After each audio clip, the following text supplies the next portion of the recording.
Welcome to Our Girl Relationships. We talk about the problems people face in their day to day lives. Let's start with the video. I ran into a ghost from my past today. Honestly, I have been hoping for this to happen for a very long time, but now that it had happened, I don't know what to do. I can't talk to anyone in my life about it because I know exactly what they will tell me, and I don't want to do that. Time for some context, I guess. I met my ex-fiancé 2 years ago and we hit it off immediately. We had met at a mutual friend's party and I remember being struck by her beauty and intelligence. As we talked, I realized that we had so much in common. We loved the same movies, books, and music, and we had similar goals and aspirations. We went on our first date a few days later, and it was magical. We laughed, talked, and walked around the city, feeling like we had known each other for years. As our relationship grew, we talked about our future together. We dreamed of traveling the world, starting a family, and building a life together. She wanted kids and was pretty strong on this matter from the beginning of our relationship. I hadn't thought of having kids at that point in my life, but I wasn't opposed to it. And hearing her talk about how wonderful it would be to have a family together made me start wanting children as well. I was the happiest man alive. I felt like she was making me the best version of myself. On our first anniversary, we got engaged on a beautiful beach in Hawaii and we were thrilled to start planning our wedding. We spent countless hours discussing the details, the venue, the flowers, the food, the music. We were excited to celebrate our love with our friends and family. But then everything fell apart. 2 days before our wedding, she called me and told me that she couldn't go through with it. She didn't give me a reason and hung up before I could have said something. I was left confused and heartbroken. I tried to call her, but her phone was turned off. I went to her apartment, but she wasn't there. It was like she had disappeared into thin air. She had deleted all her social media accounts as well, and despite begging and pleading with her friends to tell me where she was, all of them said that she had told them she couldn't go through with the wedding and we shouldn't try to find her because she was happier wherever she was. I was devastated. I couldn't eat or sleep, and I felt like my life had lost its meaning. I had no idea what had gone wrong, and I couldn't stop blaming myself. I had thought that we had a happy relationship, but I realized that I had missed some signs. She had been distant and distracted in the weeks leading to the wedding, but I had attributed it to stress and exhaustion. I mean, even I was distracted and nervous. I played every conversation we had over and over in my head, hoping to find a clue I had missed, but I couldn't think of anything. She was just gone. The life I had dreamt of for almost 2 years had just slipped away from me, and I didn't even know whom to blame. People told me lots of things. Many people said that she must have fallen in love with someone else. But I wouldn't listen to a word against her. I was madly in love with her. As time passed, I tried to move on with my life. I dated other people, got a new job, and moved to a new city. I tried to forget about her, but I couldn't. She had left a permanent mark on my heart, and I couldn't shake off the feeling of emptiness and regret. I kept hoping to run into her one last time, just so I could ask her what went wrong. I spent many sleepless nights wondering if she was safe and happy. Every time I got a text or call from a number I didn't recognize, I used to hope it was her. But she never reached out to me. It has been 6 years since our broken engagement, and I've had no contact with her since then. But something happened today that has turned my life upside down. I'm on vacation in Hawaii. I was sitting at this small shack by the beach enjoying my beer when I saw her. At first, I thought I was imagining things, but it was her. My heart started racing and I felt like I was going to faint. She had 2 children with her, a boy and a girl, and they were playing together in the park. The sight of her with children sent me on a roller coaster ride of emotions. I don't think I can ever explain how hard it was not to just run to her and hug her, but I knew I had to be level-headed. I spent the rest of the day following her, trying to figure out where she lived. It wasn't hard. She lived in a small house on the outskirts of the city in a quiet neighborhood. I parked my car a few blocks away and watched her from a distance, trying to gather the courage to approach her, but I couldn't do it. I was parked in that spot for hours, and after it got dark, I saw a car pulling over in the driveway. My heart skipped a beat. A man stepped down and made his way to the door. My ex opened the door with one of the kids in her arms and hugged him. They were a family. It was gut-wrenching. So she had just moved on. She has a family of her own now and seems to be happy. Apparently, I'm the only idiot still hung up over her wanting answers. I drove away and spent almost the entire night at the spot where I saw her. I wonder if she'll come back here again tomorrow. I know that I should probably leave her alone, but I just can't get rid of my curiosity. I don't want to ruin her family or anything. I just want answers. I'm wondering if I should go up to her and try to talk. Maybe she'll come back to the same spot tomorrow, or maybe I could show up at her place. I'm extremely conflicted and would love any form of advice. WIBTA if I go up to her and demand answers about what happened? Update 1. I can't believe my first ever Reddit post got so popular. I really appreciate all the insights that you guys have provided in the comments. A lot of people have told me that I should just leave her alone and let go of the past. I agree that I should do that, but it's been 6 years and I've still been unable to let go. I don't think I can ever let go unless I get some closure. A lot of you have said that I shouldn't show up at her house as that might scare her. You guys are probably right. I plan on staying here for 5 more days, and I'll just hope that she shows up at that spot where I saw her again. I truly have no intention of ruining her family or scaring her. I just want some answers. Wish me luck. I'll make sure to drop in an update if I see her and we get to talk. Update 2. I waited in the same spot for 4 days and almost gave up all hopes of ever seeing my ex again, but I guess fate took a liking to me today and I saw her. I was hit by a wave of anxiety the moment I saw her. I had imagined this exact situation so many times, but now that it was finally here, I couldn't bring myself to move out and go up to her. I somehow managed to gather every last bit of courage I had and walked up to her. I called out her name from a distance and she turned around to look at me. She looked like she had seen a ghost. Before she could say anything, I told her that I don't want any trouble and all I wanted was some answers, after which I'd go away and leave her alone forever, if that's what she wanted. She looked hesitant but agreed to talk to me. We didn't talk for a very long time, maybe around 15 minutes at most, but the things she told me will probably haunt me forever. She told me that she had been married before she met me and had a kid. When the kid was around 3 years old, she developed a drinking problem. It got to the point where she was falling asleep during the day because she was drinking so much wine all day.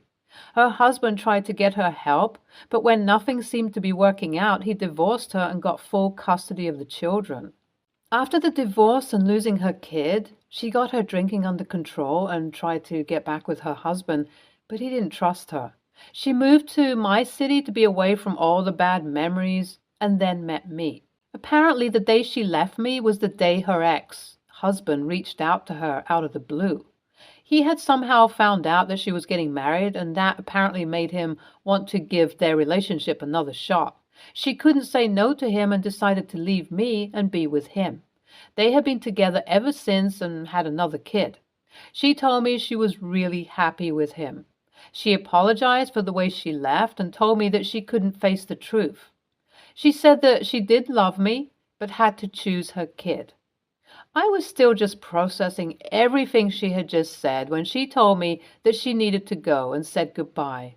She apologized one last time and told me to leave her alone now that I have my answers. I'm just in shock. I've loved her for so many years, and she had hidden such a huge part of her life from me. I don't know what to think anymore. Update 3. I've left Hawaii, probably forever. I don't think I can ever go there again. Some people ask me if I'm going to tell the people in my life about what happened, and honestly, I don't think I will. I think I just want to keep this to myself and hope that I can finally move on now that I've gotten closure. Thanks for tagging along, guys. You were NTA for wanting to confront your ex. I'll admit that following her and her kids was creepy and could have probably gotten you in trouble, but honestly, who can blame you? I'd do the same if I was in your situation. I'm glad you found closure. Hopefully, you'll be able to move on and meet someone really great soon. Good luck, OP. NTA, I'd have probably confronted her the moment I saw her. You have some incredible self-control. It must have been devastating to find out what you did, but sometimes we just need a tough lesson to let go of things. Next story.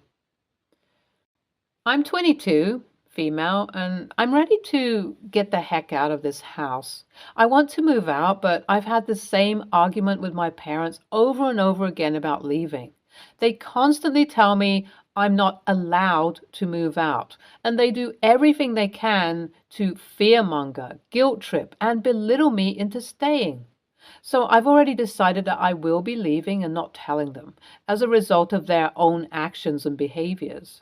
I have many other reasons for leaving, and if you're curious about it, you can check my profile for more context clues. Anyway, I plan on just walking out the door and leaving when everyone is not around and busy so no one can stop me. I have a text message already prepared to send to them once I'm good distance away from them. The thing is, they've given me the responsibility of cooking, cleaning the house, doing the laundry, and also taking care of my siblings, feeding them, getting them ready for school, making them do their homework, etc. My father is always yelling at me to be outside to pick up and take my brother to the school stop every day. When I go through with my plan, I will be taking my sibling to the bus stop one last time and then leaving. This will leave every responsibility, including picking my sibling up from school bus, on my parents' shoulders. I truly believe none of this is my responsibility in the first place. I completely agree with the idea of doing chores around the house, but demanding that your oldest child becomes a full-time maid, chef, third parent, and more to make your life easier does not seem at all my responsibility. AITA if I leave without saying anything for my own safety, but leave them to take on everything they put on my shoulders unexpectedly? Edit. I would like to thank everyone for their support and kind words. My sibling is young and the child they adore no matter what. They will be safe and I will ensure they are safe even when I'm gone. My entire worry in this post was leaving them to get picked up by my parents, but you guys have reassured me that it's definitely okay as long as I tell them far ahead of time. I plan to tell them almost 7 to 8 hours ahead, so they'll have plenty of time to prepare and handle it. I completely hope you go through with this. You do not owe them anything. You're definitely not responsible for their children. I had to sneak out of my parents' house at your age while they were at church. I told them I was taking a different car because I'm late and still getting ready. There was no amenable way of leaving, just an unhappy, trapped adult. And they will be furious that they are losing their servant child. They sound absolutely toxic. I promise you'll be so much happier with freedom. I hope the best for you. NTA. NTA for leaving, but please make arrangements so that your brother is not left unattended at the bus stop when he gets dropped off after school on the day you leave. None of what you are describing or hinting at is his fault. NTA, make sure you take important papers. Any money you have, empty any bank accounts, quietly make a bag of clothes and other essentials and hide it outside. Depending on the country, you should tell the police that you are willingly leaving an abusive situation. That way they won't accept a missing person report. Be careful and safe. Next story. I, male, 27, moved in the same city as my sister, female, 33, and her family. For a month now, she'd call me at 3 p.m. and tell me she'd be at the bar for a couple of drinks and to get away from the kids and the house and responsibilities and so on. Then ask me to come pick her up and drop her off at home. Her husband is usually on a long shift when this happens, and the kids are usually with their aunt, my sister's friend. I was fine with that. I didn't agree it was the best way to unwind, but I just went along and did what she asked. Well, yesterday she called me again to come pick her up and take her home. However, this time she sounded drunk, like she had more drinks than she was supposed to. I got in my car and drove to the bar, then saw her arguing with some folks there. She was obviously drunk. I grabbed her stuff and told her to get up so that we could leave, but next thing I knew, she started lashing out at me, asking who the frick I was and claiming she never met me. I told her to cut it out and come with me, but she refused and started yelling, saying I was trying to rob her by taking her purse and phone. Some guys got involved, and I was told to leave even after I showed them identification that proved we were family. I was pissed. I sat in the car and called her husband. I told him where she was and said that he needed to come pick her up. He was both shocked and livid. I went back home and went about my day. The next morning I woke up to a loud knocking on my door. It was my sister, and she was furious. She started yelling at me, saying I messed up by calling her husband and not only telling him where she was, but telling him to go get her when I was supposed to do that. I said I was there, but she acted like I was a stranger. She said that I screwed up, exposed her, and caused a huge problem between her and her husband. I said it wasn't my fault. She was hanging out in a bar drinking while leaving her kids at home, and that she should have been honest with her husband. She said I don't understand and that I don't get to dictate how she lives her life. We argued, then she left. She got our parents to call me to scold me for exposing her instead of being there for her, since she's obviously going through stuff. Things are a mess now. AITA?